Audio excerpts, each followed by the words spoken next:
Yeah, this is my special spot. I don't know. Comfortable seating arrangements, and it's in the middle of nowhere. And it's so quiet that it's loud when you're up here by yourself. So it's a good spot.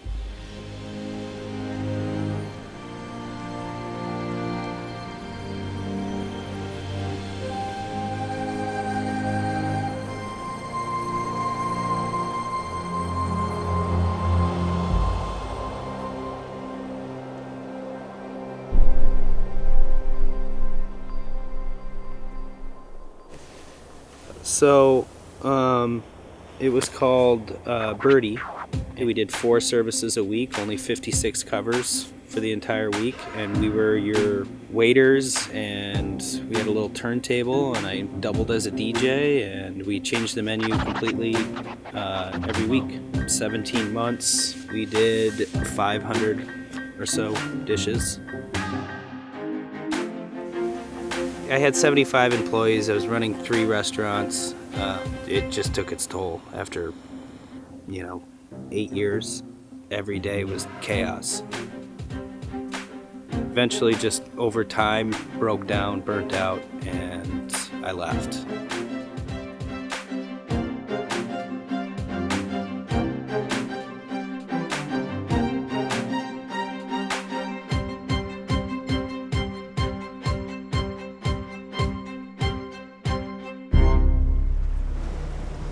I needed to get out and figure out how to start over and, what I wanted to do next.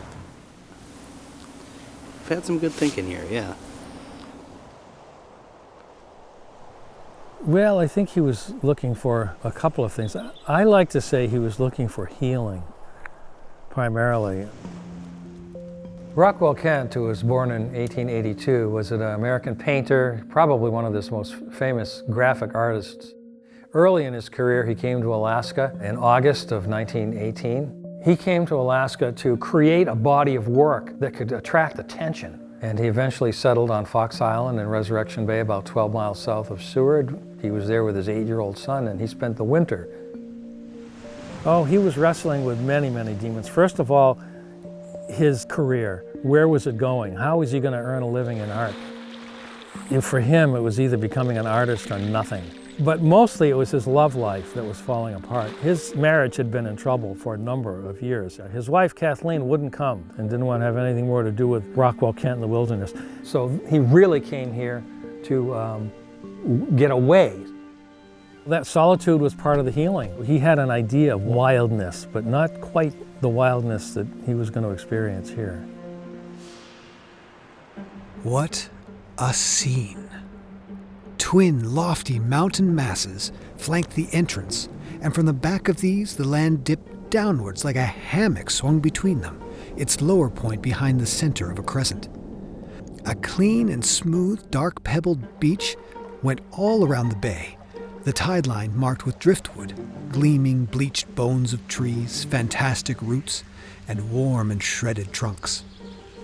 Above the beach, a band of brilliant green, and then the deep black spaces of the forest. And we leapt ashore and followed the beach on the level ground, seeing and wondering with beating hearts and crying all the time to ourselves, "It isn't possible. It isn't real."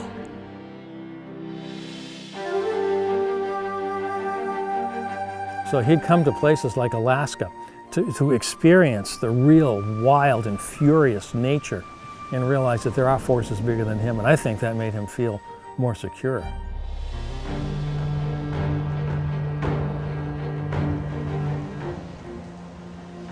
It's absolutely why I'm here.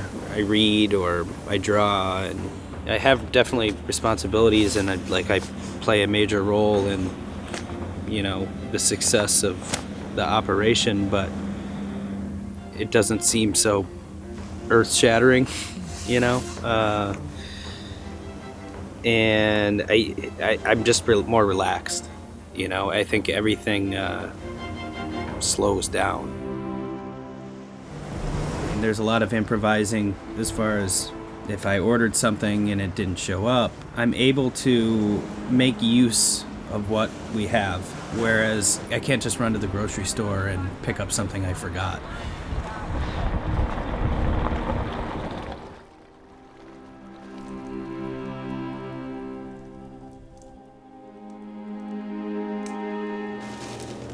Hey, cream cheese. Yay! You know, from a food perspective, like trying to figure out how to work things into the cuisine that, you know, speak to place is important to me. So, you know, using these forage things like beach greens or spruce tips or blueberries, you know, trying to give the guest an experience, you know, something tangible that they can hold on to. Hey, this is Alaskan, you know, that's my, you know, angle of creativity. I mean, I'm cooking for 20 guests at the most per day, and I have 3 employees in the kitchen, and it's just so quiet. This just adds a little accent, you know?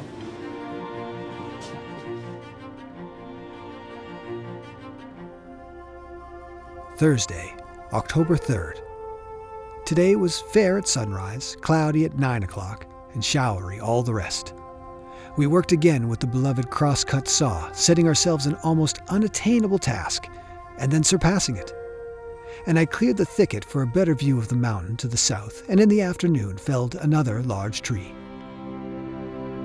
Stretched canvas for a while, and painted and drew, and felt the goddess inspiration returning to me.